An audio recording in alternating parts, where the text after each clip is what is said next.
मेरे प्रिय भाई बहनों, आपका फिर से स्वागत है एपिसोड नंबर 2 में। प्रेम की श्रेष्ठता, कितना महत्वपूर्ण प्रेम, परमेश्वर का प्रेम, अगापे लव, जिसके बारे में मैंने एपिसोड नंबर 1 में या पार्ट 1 में आपसे बात किया था। आशा है कि आपने उसको सुना होगा। और उसके बाद आज मैं आपके सामने पार्ट 2 प्रेम की श्रेष्ठता के बारे में पार्ट 2 में बताने की कोशिश करूंगा, जो हम ज़्यादातर देखते हैं यूहन्ना की पत्री, पहला यूहन्ना, और उसके जितने अध्याय हैं उसमें हम देखते हैं। जैसे कि मैंने पहले एपिसोड में बताया था कि प्रेम शब्द कम से कम 25 बार बल्कि ज़्यादा बार हम इस पत्री में पढ़ते हैं। और हमने कई बातों को देखा, प्रेम से संबंधित, परमेश्वर का प्रेम, हमारा प्रेम परमेश्वर के प्रति, दूसरों के प्रति। और आज आइए फिर से मैं वो 3:18 को जहाँ पर मैं छोड़ा था पिछले एपिसोड में, वहीं पर हम फिर से आगे बढ़ेंगे। 3:18 में प्रैक्टिकल रूप में, प्रायोगिक रूप में हमको कैसे प्रेम दिखाना है। मैं फिर से पढ़ूंगा पहला यूहन्ना उसका 3 अध्याय और 18 पद। हे मेरे प्रिय बालकों, हम वचन और जीभ ही से नहीं पर काम और सत्य के द्वारा भी प्रेम करें, इसी से हम जानेंगे कि हम सत्य के हैं। तो यहाँ पर हम देखते हैं मेरे प्रियो, मेरे भाई बहनों, कि कितना प्रैक्टिकल है। सिर्फ मुंह से नहीं बोलना है कि मैं भाई आपसे प्रेम करता हूँ, अगापे प्रेम, परमेश्वर का प्रेम, मुझे उसको करके दिखाना है। जीभ से बोलने के बाद उसको प्रैक्टिकल रूप में दिखाना है। कैसे? अगर आपके पास पैसा है और आप दूसरों को सहायता कर सकते हैं, दूसरों को दीजिए। यदि आपके पास कोई चीज़ है जो आप इस्तेमाल कर रहे हैं और ज़्यादा है, तो आप दूसरों को दीजिए, शेयर करिए। अगर किसी की ज़रूरत है तो शेयर करिए। आप जाइए, विजिट करिए दूसरों को, और टाइम बिताइए, ये भी एक प्रकार का प्रेम है। फ़ोन करिए। जब भी कोई बात किसी की, कोई बोलता है भाई मेरी सहायता की ज़रूरत है, क्या आप आएंगे? बिल्कुल। अगर आपके पास टाइम है तो एक्सक्यूजेस वगैरह न बने, अरे साहब मैं क्या करूँ, इतना बिजी हूँ, मैं आ नहीं सकता, आ नहीं सकती, ऐसा नहीं। अगर आपके पास टाइम है तो ज़रूर दूसरों की सहायता करें। इससे क्या होगा? इससे ये प्रकट होगा कि आप सच में परमेश्वर से प्रेम करते हैं और परमेश्वर का प्रेम आप में बना है और आप सत्य के हैं, जैसा कि 19 पद में हमने देखा। आइए हम आगे और बढ़ें। 4 अध्याय और उसका 7वां पद, वहाँ पर भी हम प्रेम से संबंधित बात पढ़ते हैं। यहाँ लिखा हुआ है, मैं आपके लिए पढ़ूंगा। हे प्रियो, हम आपस में प्रेम रखें, क्योंकि प्रेम परमेश्वर से है। जो कोई प्रेम करता है वो परमेश्वर से जन्मा है और परमेश्वर को जानता है। तो यहाँ पर हम देखते हैं प्रियो, कि यदि हम कहते हैं कि भाई मेरा नया जन्म हुआ है, मैं विश्वासी हूँ, मैं परमेश्वर को प्यार करता हूँ, मेरा उद्धार हुआ है, मैं मसीही हूँ, विश्वासी हूँ, तो सिर्फ जीभ से काम नहीं चलेगा। वो तो बहुत अच्छी बात है, गवाही दे सकते, लेकिन अपने साथ साथ दूसरों को बताना है कि हमें आपस में प्रेम करना। अब कभी भी क्या होता है, हमारे कलीसिया में कभी किसी के साथ हमारा उतना ज़्यादा संबंध नहीं पड़ पाता है, कभी कभी द्वेष, ईर्ष्या आ जाती। नहीं, जब हम मसीह में एक दूसरे के भाई बहन हैं तो हमें एक दूसरे से प्रेम करना है, और जो कोई प्रेम करता है वो परमेश्वर से जन्मा है। इससे ये सिद्ध होता है कि वो परमेश्वर को जानता है, परमेश्वर का पुत्र है। तो इस बात का हमें ध्यान रखना है, ठीक है। तो यदि आप दूसरों के साथ प्रेम करते हैं तो इससे ये सिद्ध होता है कि आप परमेश्वर के हैं, परमेश्वर से आपका नया जन्म हुआ है, आप परमेश्वर के परिवार में हैं। यह है कहने का मतलब।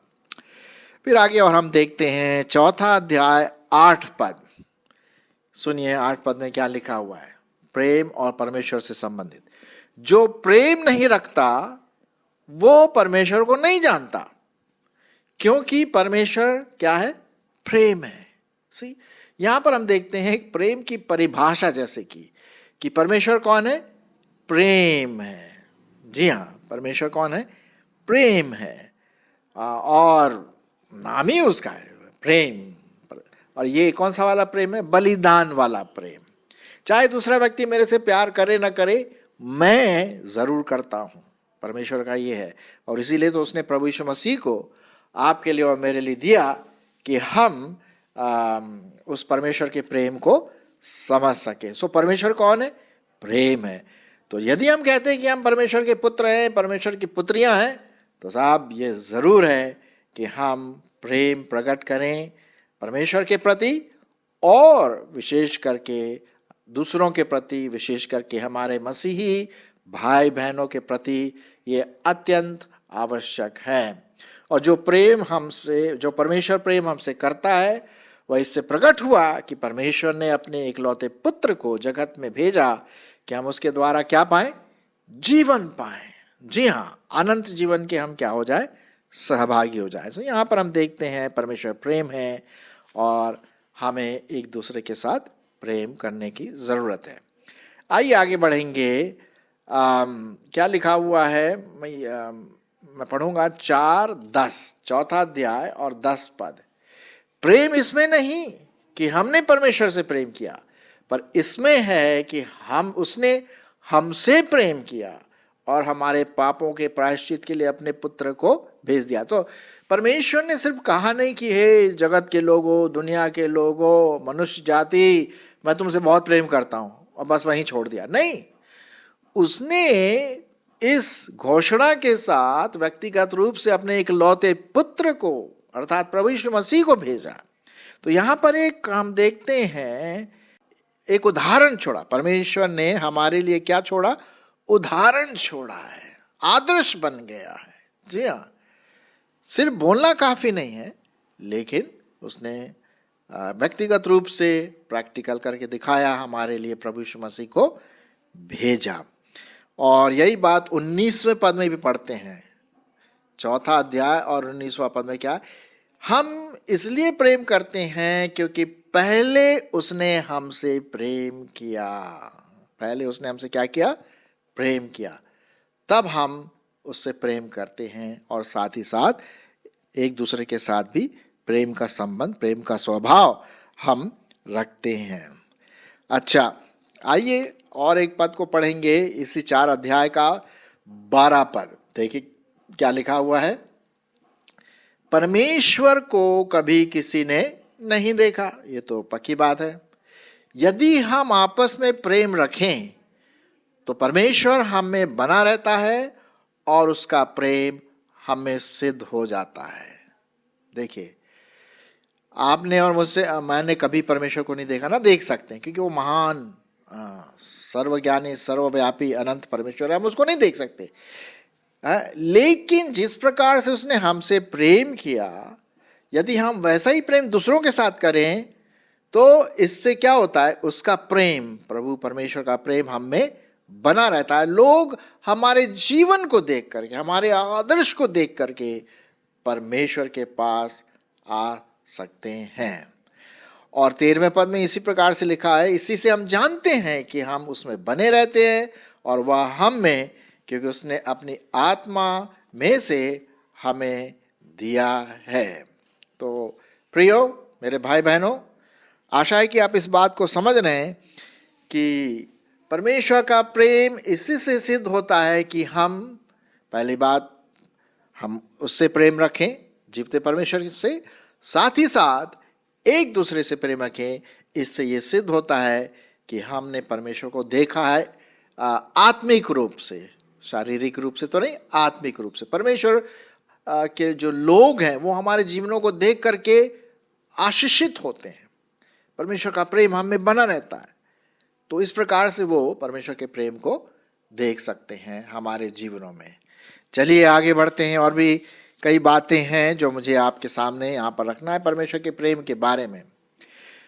4 अध्याय और उसका 16वां पद, क्या लिखा हुआ है? 4 अध्याय 16वां पद, सुनिए परमेश्वर का वचन क्या कहता है। और जो प्रेम परमेश्वर हमसे रखता है उसको हम जान गए और हमें उस पर विश्वास है। क्यों? क्योंकि परमेश्वर क्या है? प्रेम है। जो प्रेम में बना रहता है वो परमेश्वर में बना रहता और परमेश्वर उसमें बना रहता। अब आपने वो सुना होगा, प्रभु यीशु मसीह ने एक बार कहा था यूहन्ना रचित सुसमाचार में 15वें अध्याय में, तुम मुझ में बने रहो और मैं तुम में, मैं दाखलता हूँ तुम डालियाँ हूँ। तो आपने देखा होगा कि जो डालियाँ हैं वो फ्रूट में लगे रहते हैं, फ्लावर फ्रूट में लगे रहते हैं, और फ्लावर्स जो है, फूल हैं, फल हैं, वो किस में लगे रहते हैं? डालियाँ में। डालियाँ किस में लगे रहते हैं? तने में लगे रहते हैं। तना किससे जुड़ा हुआ है? जड़ से जुड़ा हुआ है। तो कहने का मतलब सब एक दूसरे के साथ जुड़े हुए हैं। अब उदाहरण के लिए यदि हम उस डाली को काट दें या निकाल दें, पत्ते को निकाल दें, तो क्या होगा? पत्ता सूख जाएगा। अब वो पत्ता या वो डाली अब उस पेड़ में नहीं बना है, तो इसीलिए उसका जो डीएनए है या उसका जो जूस है, जो उसको खाना पानी देता है उस पत्ते को, उस डाली को, वो सूख जाएगा क्योंकि उसको खाना नहीं मिल रहा, क्योंकि इसमें बना नहीं है। ठीक उसी प्रकार से यहाँ पर ये बात कहता है लिखने वाला, जो लेखक है यूहन्ना, पहला यूहन्ना, कि जो परमेश्वर के प्रेम में बना रहता है वो परमेश्वर में बना रहता है। परमेश्वर प्रेम है साहब, है ना। जो डीएनए है, जो स्वभाव है, वो प्रेम वाला स्वभाव है। और यदि हम डाह करें, जलन करें, ईर्ष्या करें, किसी को पसंद ना करें, तो इसका मतलब हम उस परमेश्वर के प्रेम में नहीं हैं। लिखा हुआ है जो प्रेम में बना रहता है वो परमेश्वर में बना रहता है और परमेश्वर उसमें बना रहता है। यदि हम प्रभु यीशु मसीह में बने रहे तो हम परमेश्वर का प्रेम दूसरों तक बड़े आसानी से दिखा सकते हैं। और यही बात परमेश्वर का वचन बड़े साफ रीति से इस बात को यहाँ पर प्रकट करता है। चलिए आगे बढ़ेंगे और प्रेम के विषय में क्या देखते हैं। हम स्टडी कर रहे हैं पहला यूहन्ना और उसके सब चैप्टर्स को, सब अध्यायों को देख करके कि प्रेम का संबंध परमेश्वर के साथ और दूसरों के साथ कैसा है। और पूरा जो थीम है इसका, उद्देश्य, जो विषय है, परमेश्वर प्रेम है। और यदि हम बोलते हैं कि हम परमेश्वर से प्रेम करते तो हमें भी दूसरों के साथ वैसा ही प्रेम वाला स्वभाव करना। और ये प्रेम कौन सा है? अगापे वाला प्रेम, जो मैंने पहले एपिसोड में इसका एक्सप्लेनेशन मैंने आपके सामने रखा। 17वां पद देखते हैं, पहला यूहन्ना उसका 4:17। इसी से प्रेम हमें सिद्ध हुआ कि हमें न्याय के दिन साहस हो, क्योंकि जैसा वो है वैसा ही संसार में हम भी हैं। कितनी अच्छी बात यहाँ पर लिखा हुआ है। न्याय के दिन जब प्रभु हमारा न्याय करेगा तो ये प्रकट हो जाएगा कि भाई हम परमेश्वर से प्रेम करते हैं। अगर हम परमेश्वर के बेटे और बेटियां हैं तो साहब हमारा न्याय बिल्कुल क्लीन स्लेट हो जाएगा, बिल्कुल साफ है। हमें पाप का कोई दोष नहीं पाया जाएगा और हम परमेश्वर के प्रेम के कारण अनंत जीवन में क्या हो जाएंगे? उनके उसके अनंत जीवन में हम सहभागी हो जाएंगे। इसी से प्रेम हम में क्या हुआ है? सिद्ध हुआ है। हम न्याय के दिन खड़े रह सकेंगे, एहसास होगा प्रभु मैं तेरे को जानता हूं। न्याय के दिन हम कह सकेंगे प्रभु मैं तेरा हूं। और हमें कितनी खुशी होगी जब परमेश्वर ने कहा हाँ हाँ हाँ आ जाओ, अनंत जीवन में सहभागी हो जाओ। तो हम देखते हैं यहाँ पर किस प्रकार से प्रेम की बात यहाँ पर लिखी हुई। न्याय के दिन भी प्रेम हमारे लिए खड़ा रहेगा। फिर हम देखते हैं 4:18वां पद। यहाँ पर एक बात, बहुत अच्छी बात लिखी हुई है प्रेम के संबंध में। प्रेम में भय नहीं होता। सुनिए प्रियो, प्रेम में अगापे प्रेम, अगापे लव में भय नहीं होता, वरन सिद्ध प्रेम भय को दूर करता है, क्योंकि भय का संबंध दंड से होता है और जो भय करता है वो प्रेम में सिद्ध नहीं हुआ। जी हाँ, इसलिए यहाँ पर ये बात देखते हैं कि जब हम पाप करते हैं, आप जानते हैं कभी जब हम घर में आज्ञा तोड़ते थे बचपन में, शायद आपको याद होगा, कुछ उल्टे सीधे काम किए और मम्मी डैडी को पता पड़ गया तो क्या लगता था? अरे डर लग रहा है, भय आ गया। क्यों? क्योंकि हमने कुछ ऐसी बात की जो गलत थी, हमने उनकी आज्ञाओं का पालन नहीं किया, फिर हमें दंड मिलता है, थोड़ी सी हमारी पिटाई भी हो जाती होगी, है ना।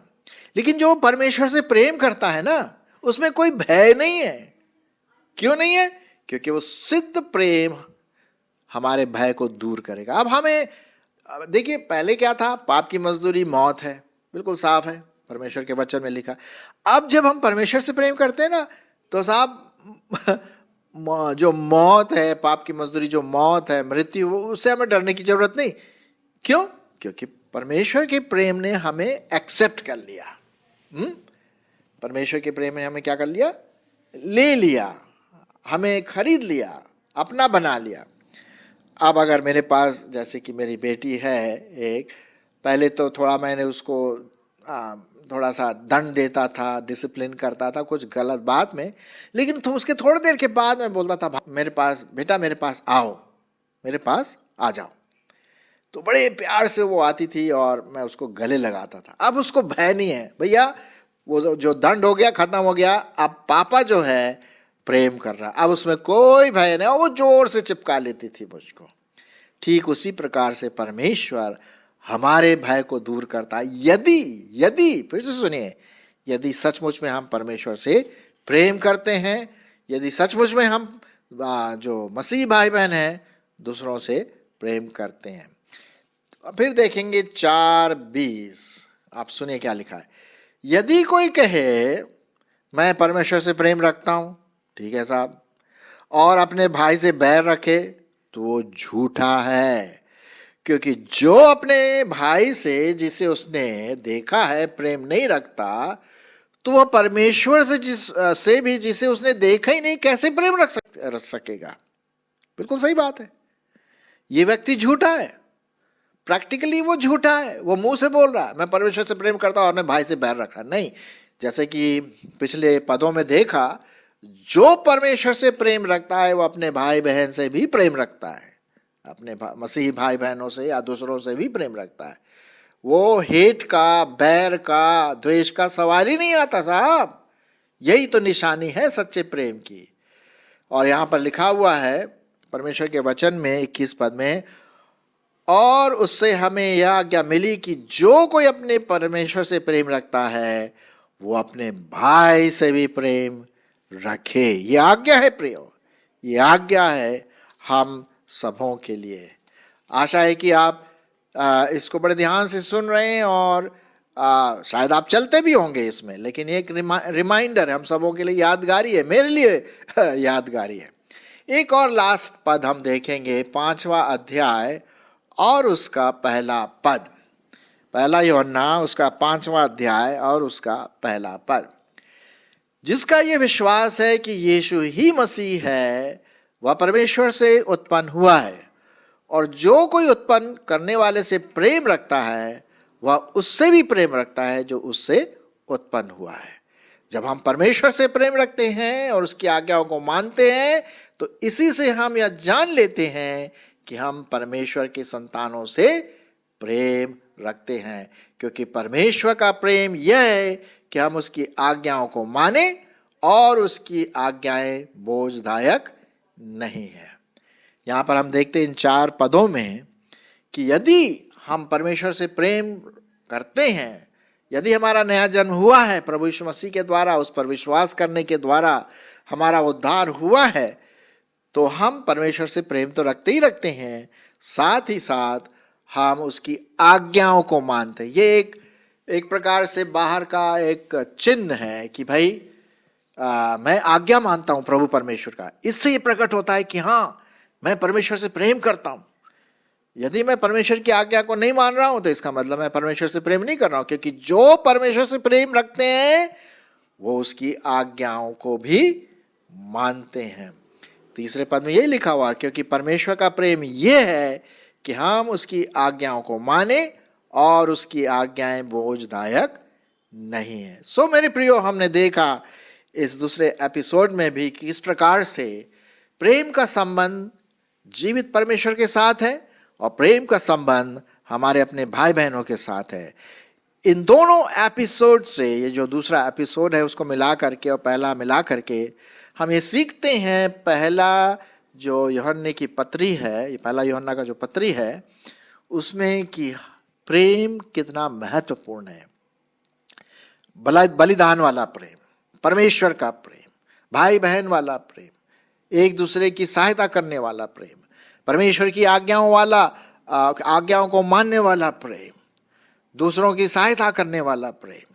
हाँ, और तो ये बात यहाँ पर देखते हैं सच में कि परमेश्वर का प्रेम इसी में सिद्ध होता है कि हम परमेश्वर को भी प्रेम करें और साथ ही साथ दूसरों के साथ भी प्रेम का स्वभाव रखें। देखिए हमारा चर्च में कितना और अच्छा बढ़ोतरी होगी, मेरे जीवन में और बढ़ोतरी होगी जब हम इसको प्रैक्टिकल रूप में अपने जीवन में इसका अनुभव करें।